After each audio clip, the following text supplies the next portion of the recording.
Hey guys, my name is Landon here at Arrival Headquarters, and today I'm going to be showing you how the glass inside of your windows affects the energy efficiency and comfort of living in your home.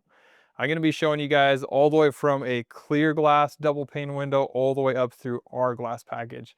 But before we dive in, it's important to understand just two terms. Number one is BTUs, okay? This device right here, this is a BTU reader, okay? It stands for British Thermal Unit.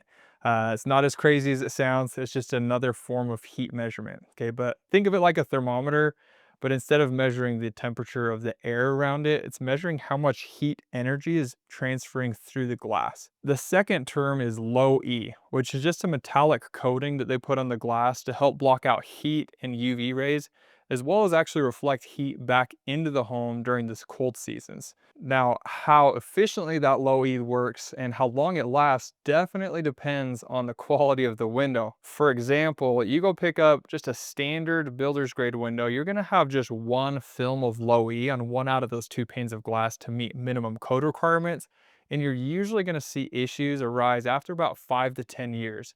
So if you've ever seen a window that looks like this, that's the low E failing and oxidizing. All right, that's enough background. Let's dive in. Okay, we've got our heat lamp, our BTU reader, as well as this fun little gizmo. It has propellers that the more heat that hits it, the faster they're gonna turn, just for a visual demonstration for you guys. Okay, so let's start out. We are sitting right about at 100 BTUs. I'm gonna take a double pane clear glass. This is pretty much standard any home before 2003 to 2006. Okay, put that in front of the heat lamp, and just FYI, about a foot away from this heat lamp, we're sitting at about 150 degrees Fahrenheit. So this is hot, okay? This is gonna burn my hand if I leave it there.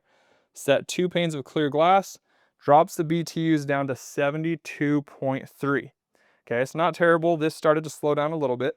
Okay, move that out of there. I can still feel a lot of heat coming through.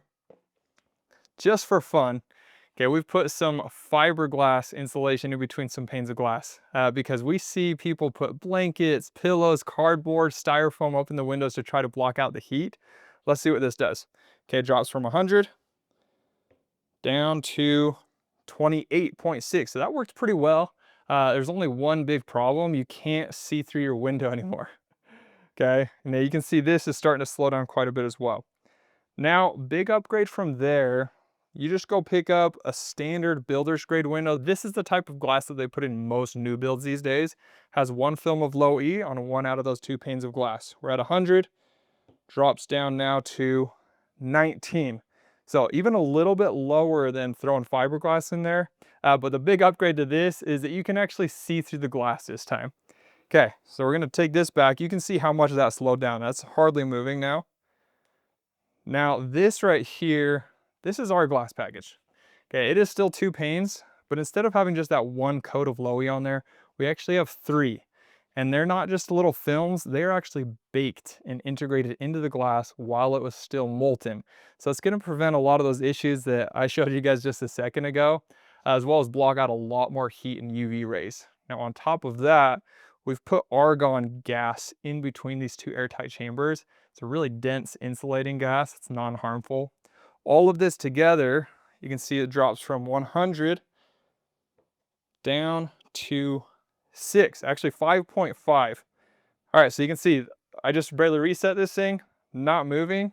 It's at 5.5. That's how energy efficient this window is. Now, on top of that, almost all windows these days have a stainless steel spacer that actually holds those two glass pieces together.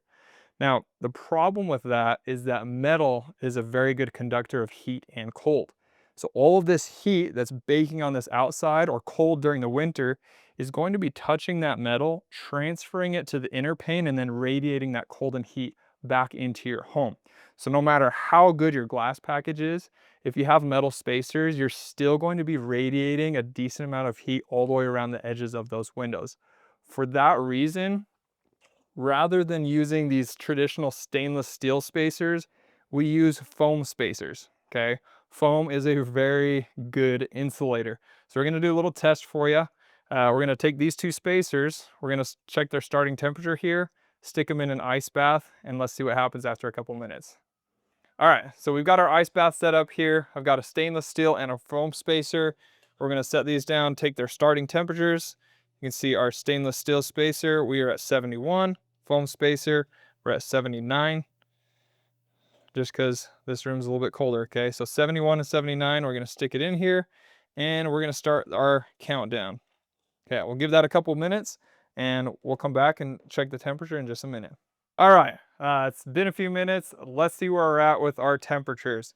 Okay, so stainless steel, we're at 30. Foam spacer, 52. So that is a significant difference between the two of those, almost 20-degree difference. Which one would you want in your home? That's all I've got for you guys.